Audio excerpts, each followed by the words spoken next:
ที่13กุมภาพันธ์2026ท่านสันติภาพพรหมวิหารกรรมการศูนย์กลางภาครัฐมนตรีกระทรวงการเงินพร้อมด้วยคณะบรรณาธิการของกระทรวงการเงินได้ลงเคลื่อนไหวสุกยูการจัดตั้งปฏิบัติแผนพัฒนาเศรษฐกิจสังคมแผนงบประมาณแห่งรัฐประจำปี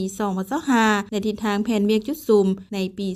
2026อยู่แขวงเสยบุรีโดยมีคณะนำของแขวงมีท่านทวีศักดิ์เสยวงศ์หัวหน้าแผนกการเงินของแขวงเสยบุรีหัวหน้าห้องหัวหน้าแผนกการพนักงานหลักแหล่งภายในแขนงการเงินเข้าร่วมโอกาสนี้ท่านทวีศักดิ์เสยวงศ์หัวหน้าแผนกการเงินแขวงเสยบุรีได้รายงานโดยสังเขปเกี่ยวกับการจัดตั้งปฏิบัติแผนพัฒนาเศรษฐกิจสังคมและแผนงบประมาณแห่งรัฐประจำปี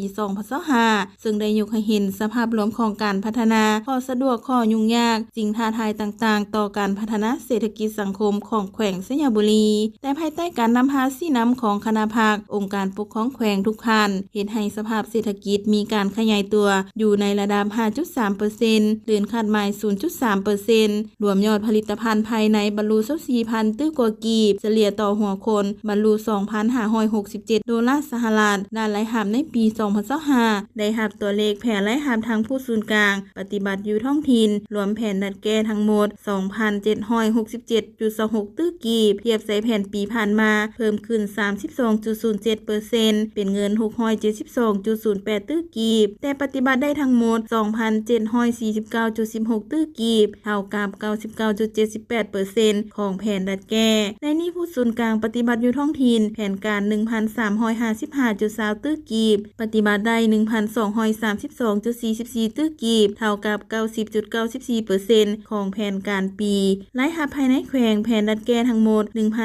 1,412.06 ตื้อกีบปฏิบัติได้ทั้งหมด 1,516.73 ตื้อกีบเท่ากับ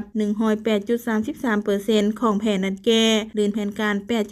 8.33% เป็นเงินลื่นแผน 104.67 ตื้อกีบตรงนี้ได้สุมใส่การคุ้มครองฐานข้อมูลหันเป็นทันสมัยการมอบรายรับที่ติดพันกับสื่อสารและทรัพย์สินการหันเป็นทันสมัยเข้าในการคุ้มครองรายรับหัวหน่วยธุรกิจและทิศทางแผนเบียกจุดซุมในปี